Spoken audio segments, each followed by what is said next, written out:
Hi, I'm Mike Lowe I'm the Executive Director of COVENTURE, and I'm here with Lisa Raleigh, who's our expert in nonprofit development, specifically in the fundraising side. And we're grateful to have Lisa with us again to kind of talk about mature nonprofits. We've already talked about those early stage nonprofits who are launching, and we've talked about those kind of middle of the road nonprofits that are scaling and are perhaps launching new products or services that need special attention, and what does that look like? And so now we're going to turn our attention to that mature nonprofit who still has to weather the storms and still has to be considerate of a number of different elements, from macroeconomic forces to just internal operational challenges. And so Lisa, I'd like to, again, give you a brief introduction, and then without further ado, jump right in. But again, Lisa comes to us with tremendous experience from both the public and private sector, having been a big part of two anchor businesses in the Valley, Big Stone Publishing and Backbone Media, which she was a founder of. And her 9 years of work with Colorado Mountains School as the head of development. And then of course, in the last year, she spent a lot of time working with local nonprofits, mostly mature nonprofits, and getting their kind of dotting their I's, crossing their T's, and making sure that they're doing everything they can to ensure sustainability. And maybe in some ways that's the theme here, is what does sustainability look like for that mature nonprofit? So on that note, Lisa, let's jump in and talk about what that looks like. And I should maybe also say, with this particular show, we've opted not to have special guests. There's really kind of a lot of things to sort of understand. So this really is just a conversation with Lisa and myself. So Lisa, go right ahead. Great. Well, thanks, Mike. I love doing this with you. We're having a lot of conversations, and it's been awesome. So I've spent the past year working with nonprofits. All of them were $1 million and under. So let's just use that for context. These are going to be smaller to mid-sized nonprofits in the Valley. And I think to a T, every one of them brought me in because they really wanted to make sure they were maximizing their development potential. So even if you've been around for a while, you still probably have a lot more opportunity. And for many executive directors, if they're also the fundraising champion, they didn't necessarily get into this line of work for the fundraising piece. They got in because of their absolute love of program. And so I think it's been really helpful for them to have someone on their team kind of guide and direct and champion them on the fundraising side, because it's an uncomfortable space for a lot of people to think about asking for money, but it's the absolute lifeblood of any nonprofit. And I think there's an assumption is like, okay, you're an established nonprofit. You've been serving a community of people for years, maybe decades. You've got annual givers. You've got your relationships. We talked a lot about last issue of like the art of developing those relationships that inspire donors to be involved year after year. But there's so many different pieces of that puzzle. And I wonder if you could kind of help us understand, like, what does that ideal nonprofit look for? Like if you are a mature nonprofit, is there a model that you're striving to be? Could you walk us through that model? Yeah, you bet. I think the first distinguishing factor I often think about is a lot of nonprofits don't have a development staff. If you're fortunate enough, like my time at CRMS, we actually had a development team, and I led that team.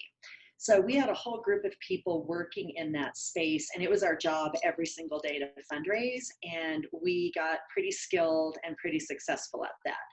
But the majority of nonprofits I'm talking about here today, and the ones that I've been working with, they either have the executive directors, the EDs are tasked with fundraising, or they have maybe a solo director of development.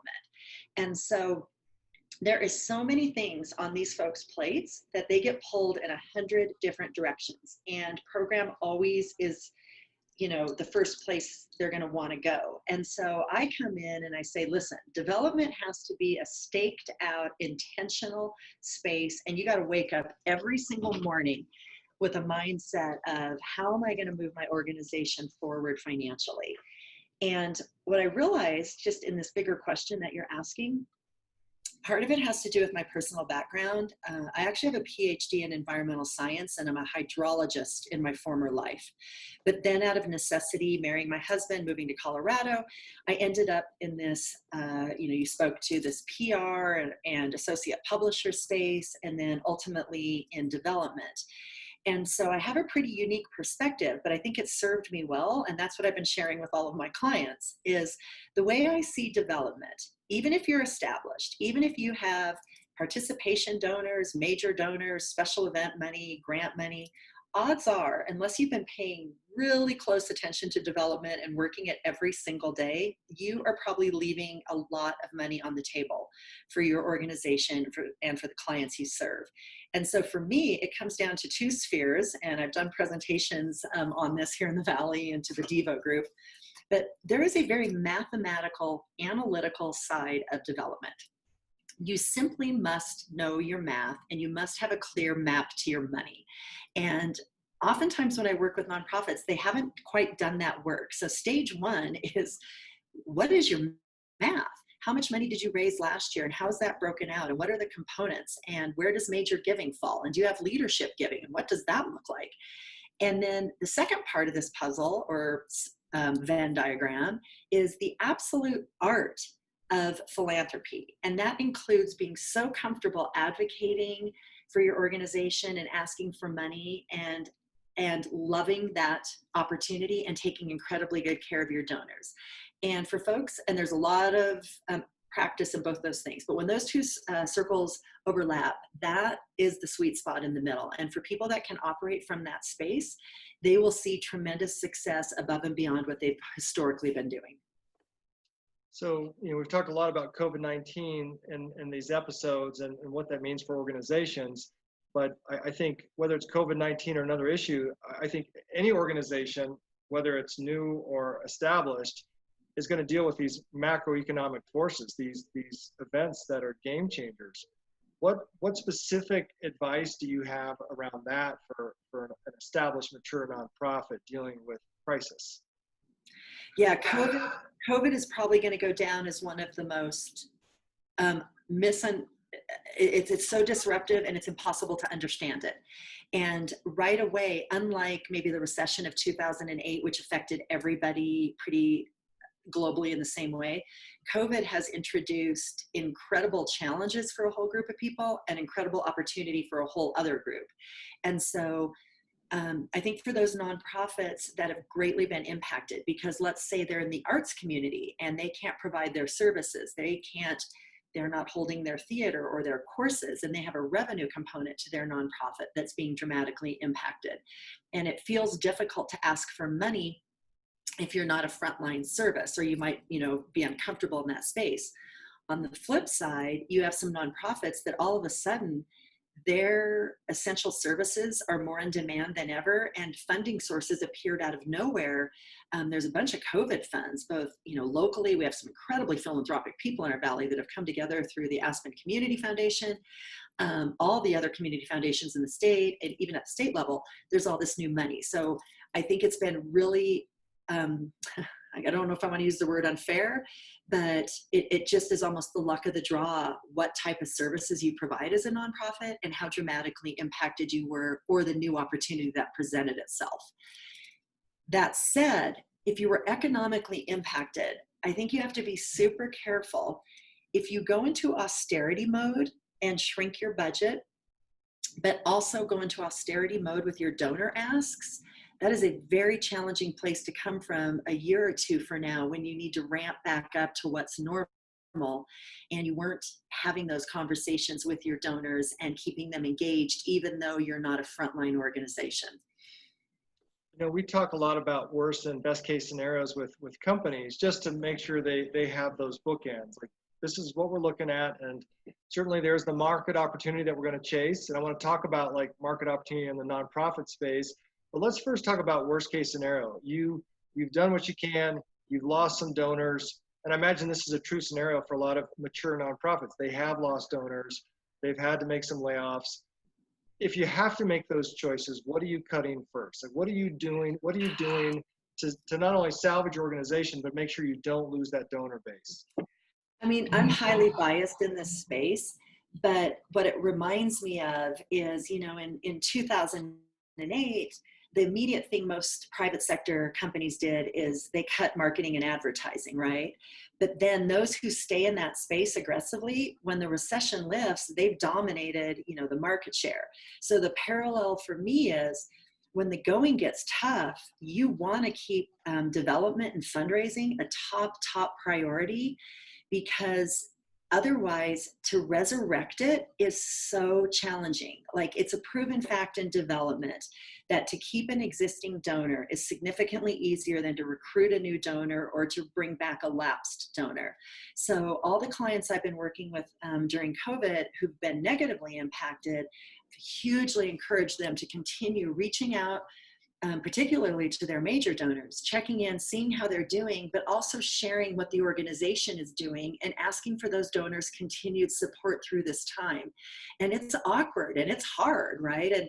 But I think donors for a nonprofit are the bread and butter of your organization, not program, because in these tough times, if you don't have donors and you can't get back to donors or funding, you won't even have a program. And that's kind of the hard, brutal part of what COVID, I think, is putting upon a lot of really good organizations.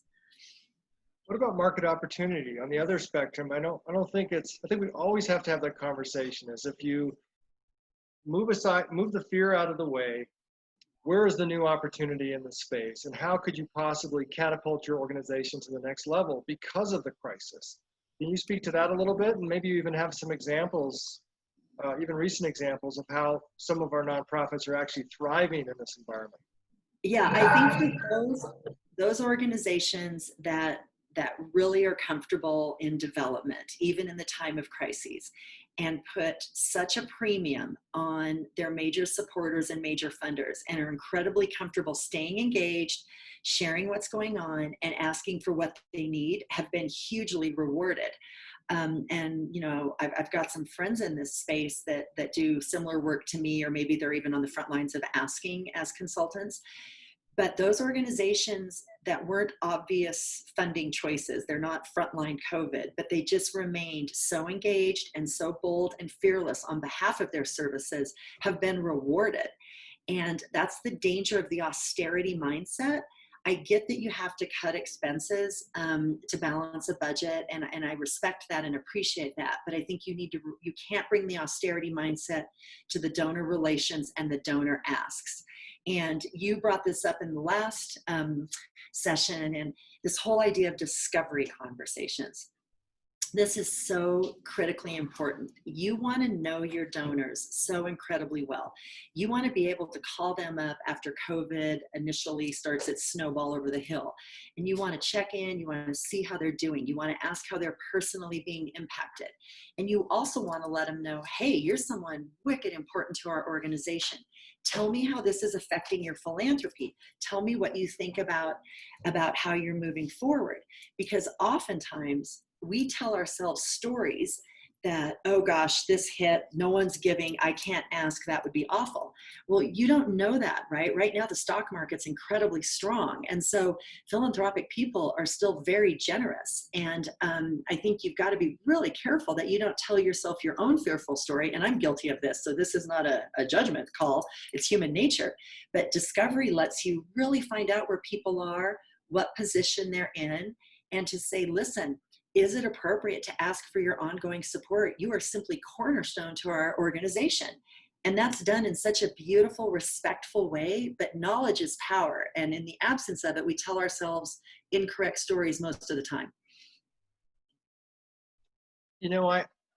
There's such power in anecdotes, and I know we have to be careful mentioning names, but I would love to hear just some success stories from the nonprofits, the mature nonprofits you've worked with, like the things that they've done that have really set them apart or helped them realize some of these best practices in a meaningful way.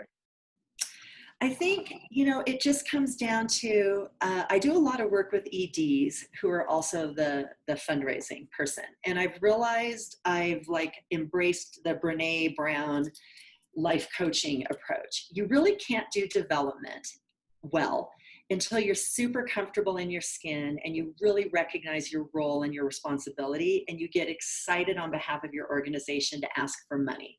So I've had the great pleasure of working with a couple just extraordinary EDs who weren't necessarily loving that space before I met them, but after a month or two of work together, really having a paradigm shift on that and getting really excited about advocating for support for this program that they absolutely love and the people that they serve. And I think that's a huge part, is if anyone is watching this and they're an ED or in development and they don't love doing development work, that's where you want to go, because you want to figure that out. Because when you have that flip and that paradigm shift, all of a sudden it becomes joyous. And I think you and I have talked about it. Some of my greatest friendships were developed at CRMS in a development capacity. These people were major donors. They have the ability to support and give, but we had a shared love. We shared the love of CRMS, and we developed incredibly meaningful personal and professional relationships. And I can't think of a greater joy than asking one of those people who I just came to adore to say, I know you're in a position to support. Will you be as generous as you have been in the past? I'm not asking for me, I'm asking for those students and those unbelievable dedicated faculty members. And to get to that place in development, it changes development forever. So I think that's my best case study, is when EDs flip over to the other side and go, this is a joy and a gift to network and ask people to share this thing with me that we both love. Nice. You know, that reminds me of this notion of building corporate culture, or this whole new movement called conscious capitalism, which is about something called the triple bottom line. And in the business world, it's taking care of your customer, your workforce, and taking care of the planet, like taking care of whatever your supply chain is impacting. And there's a big movement around development of B corporations like Patagonia, who have brought a lot of intention to this. That, hey, you know, if you care about your environment, if you care about your customers, and if you infuse the workplace with like this purpose-driven work, then it changes the game for everybody. And people want to be involved in that. People will take salary cuts to be involved with an organization that buys into this ethos. Can you speak to that in the nonprofit world? Because in many ways, it feels like that mature nonprofit and just nonprofit space in general has the edge on that. Because, you know, they absolutely inherently have the thing that philanthropic people are hungering for. They want to help affect change. And so you're absolutely right. Just by the sheer nature of being a nonprofit, you've already kind of won the triple threat of you're working in a capacity to make the world a better place. And you need to recognize, you know, the great irony is you then need to bring the CEO mindset, you know, that you're so familiar with in the private sector, is, okay, we've got everything going for us. I need to get out into the world with intention and purpose and find people that care about this space and are philanthropic. And there are so many, this valley is so blessed with so many philanthropic people. And to really have beautiful conversations and go, hey, do you care about what we're doing? Because if you do, we would love to invite you to join us. And to find energy and passion and contagiousness in those conversations. You know, we used to go out on asks for CRMS, knowing that who we were talking to, we'd done our groundwork, we'd had our discovery conversations. It was an appropriate time to ask, but we asked with enthusiasm and passion and contagion. And people want to be part of something like that. That's why people give. They want to invest in really passionate people that are making a difference. And that's what you've got to embody, and you've got to confidently ask. And I promise my clients all the time, it's magic. Yeah. You know, I think one thing I've loved about these conversations is how a lot of the conversations have been around external relationships. Like, how do we build the relationships to move the organization forward? But I think I don't want to be remiss to leave out, like, what is happening internally to support this? And maybe we could actually take a step back to that very first company and just where that ED and that small team are wearing multiple hats to do multiple jobs, to the intermediate company where you've got people who have defined roles, but maybe some of those people have to take on new hats to sort of grow the organization, to that mature nonprofit where I would assume everybody has their silo, and part of the success of that mature nonprofit is that you're doing your very specific scope of work to drive the organization. But can you take a step back and really talk about operations required to drive this engine, and maybe even reference some of your CRMS days to sort of fill in that hole? Yeah, I mean, there's that old adage that development is a team sport. And what that means is if everybody understands within the organization how critical and important the funding is, and they understand the composition of the organization financially. I spend a lot of time with my clients going, all right, talk to me very, very casually about how are you constructed? How much does it take a year to run? What's your operating budget? What composition is from grants and individual donors? If you share the power of that language with every single team member and every board member, and the culture is, listen, no one has any trouble understanding the power of program. We're all like incredibly enthusiastic ambassadors in that space, and that's what we do, and that's what we're paid to do. But if everybody understands the fiscal composition and so thoughtfully in any setting can share it with someone else and say, oh my gosh, you need to come talk to Lisa if we're over at CRMS. Every year we set out to raise $750,000 to support all this amazing program. I know she would love to talk to you about joining in your support. If you can create an organization that has that kind of culture across everybody, all of a sudden development is a team sport, and that networking and contagion. And it's not, I think sometimes people think talking about money is like, dirty. And I'm like, no, you can't be a nonprofit without tremendous philanthropic support. You should be excited, celebrate it, and talk about it really confidently and matter-of-factly. It's not even personal at that point. So culturally, I think you really want to have a shift. My team at CRMS, we were super comfortable in our skin talking about our money, and we presented in front of the whole community often, in front of the faculty, in front of the parents. It's like, this is what we do, and this is why it's so amazing here. Without you guys, we can't do this. And it's not anything to shy away from. So I think that's my number one. EDs in particular need to get so fluent in this space and happy and comfortable and share it and ask everyone to join them in this space, because that immediately shifts the paradigm on how the nonprofit views fundraising. So I know in the business world, we caution against confidence and feeling safe. But even if you're a market leader and you feel like you're in the sweet spot and you're moving, you're rocking and rolling and everything feels great, you need to be looking around the corner, because what's coming around the corner could dramatically change the trajectory of your organization. Is that true in nonprofit, or when you achieve that sweet spot, you try to stay in the sweet spot? Or? I think I love hearing that, because I think in a nonprofit you're constantly paranoid by nature. I don't think any small agile nonprofit is ever kind of like, whoa, we made it. One of the greatest challenges of nonprofits, and I know it's the same in the business sector, but it doesn't feel the same, is, usually a nonprofit has an annual fund, right? Or an annual operating budget and campaign. And so this would be the time of year at CRMS, we would be so excited for about 24 hours before we reset our new fiscal July 1, and we're faced with a brand new goal and had to start all over. So I think the sheer nature of nonprofits, even when the going is good, I think there's a built-in, much more heightened sense of kind of financial fragility. But your point is really well taken. Like here's a very potential dangerous scenario for a nonprofit. Is if you have an annual campaign and you get a really disproportionately large gift one time, like let's say you're $1 million organization and you've got some fee component and you raise, I don't know, 500,000 each year.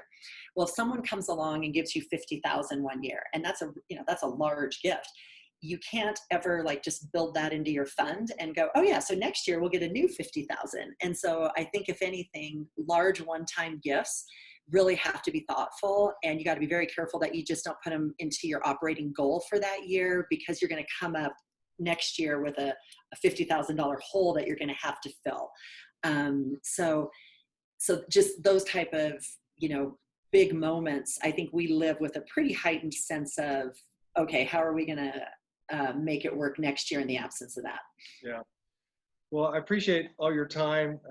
I've learned so much from these 3 webinar series, and I hope our community will benefit from it. But again, it's the tip of the iceberg. And I think I'm also hopeful that people will take advantage of your services and reach out to you for a deeper dive, because certainly this is just the tip of the iceberg. There's a lot more to know. And maybe as we close this up, could you just give us a snapshot of what, if someone were to choose to engage you, what does that look like? What do you provide for them? And maybe talk a little bit about some of your other services. Awesome. Well, first of all, such a huge amount of gratitude to you and COVENTURE. You guys have been so great, and I've loved all these conversations, and I just really appreciate this partnership. Yeah, I have a little bit of a different formula. Some consultants work in an hourly basis, and that just doesn't suit my personality or style. So I work with my clients on a monthly basis, 1 to 3 months, and I just roll up my sleeves and really understand their needs and wants.